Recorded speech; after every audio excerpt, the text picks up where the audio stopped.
Kami po pala kanina ay galing sa Aplaya at sinananay po ay nagpunta dito sa Dinahican.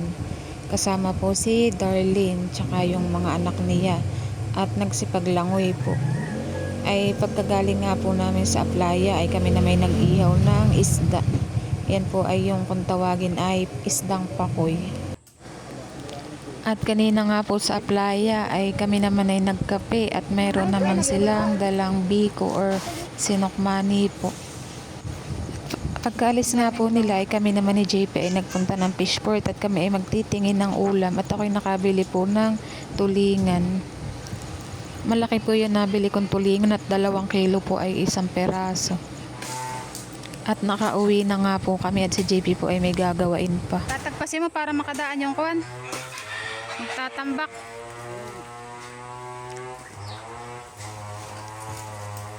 Sayang yung lokban. 2 din bunga yun. Ay, tanang ka. Puputulin mo din?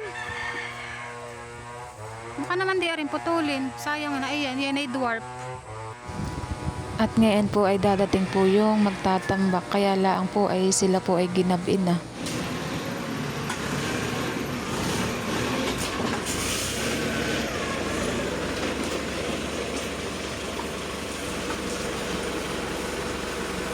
Bante pa, bante!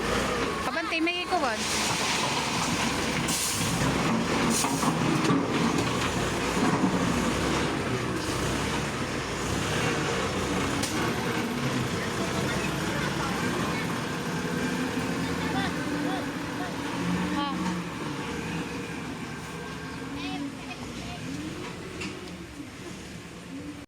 At diyan po pala ay inakyat ulit ni JP yung wire ng kuryente at sasabit po dun sa naghahakot.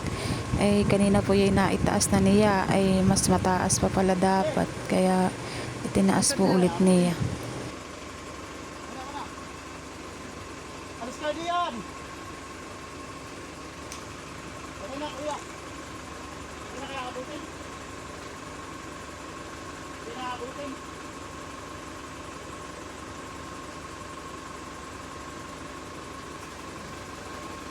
Ano nga po ate? Basta bigyan mo ng malamig. Nakabasang. May yelo dyan.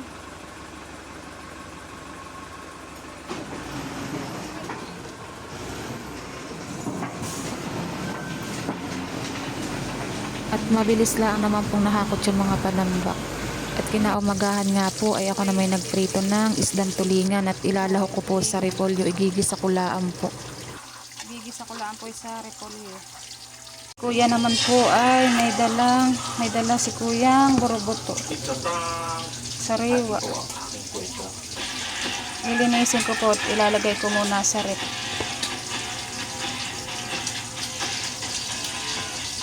At nailuto bukas. Bayan po at nalinis ko na po yung isda. Sariwa yung isda. Yan ang ilangan ni kuya eh.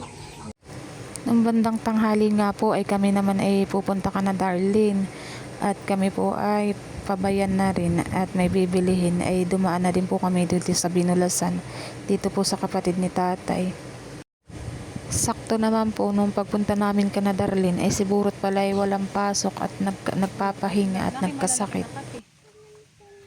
Ito abos mo. Malaki na ang kawan buonghan eh. Kaya po habang kami nagkikwentuhan ay di si Burot ay nanguha na nga po ng mangga. Gangunahan eh. Yung ulam buwa. Abaw, gangon na ang mangga. Parang maraming bumaksak Burot, hindi lang iyan. Dito ay meron pa kasi nasa tuktok ama akong natanawan kahapon. Dito sa banda dito sa Masampalo.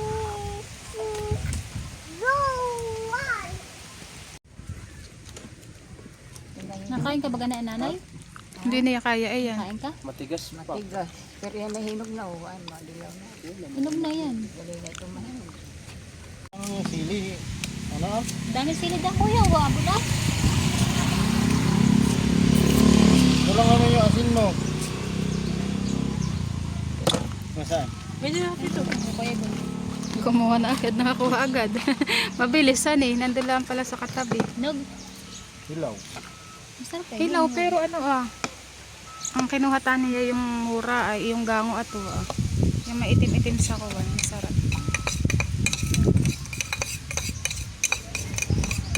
Hinalo na lahat ng kutsilyo.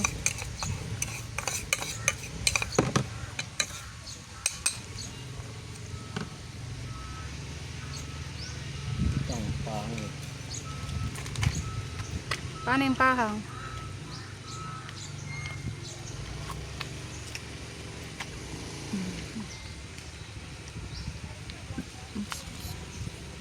Pala nasa kayo mo ngayon. Ito nga, ang bugda. Sa... Ba't siya kinakaon? Ano? Kinaon? Ama mo na nga balabal.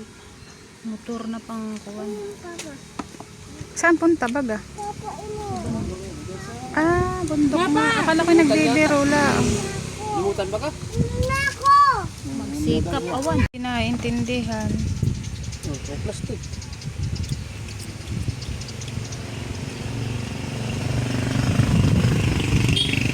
May tinapay man din doon. Sa loob.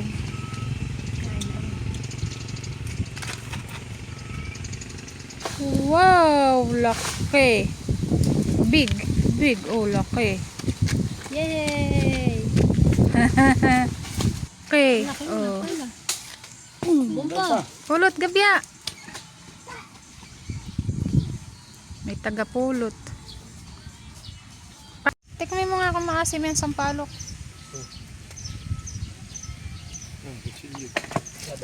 Makain ito ng maasim, hindi sisipunin. Ano eh, may vitamin C ka na agad.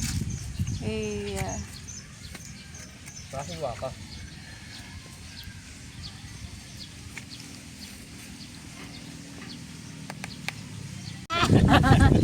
Saka kagat nga isang kagat. Ay, maasim, hindi kaya ni Gabiang. Masarap pa ni. Sige pa, isa pa. Ay, hindi kinakagat. By the way, yung plastic ng tinapay na lang, diyan ko ilalagay. Dadalhan ko si Kay at mahilig yun sa maasim. Mahilig sa mangga.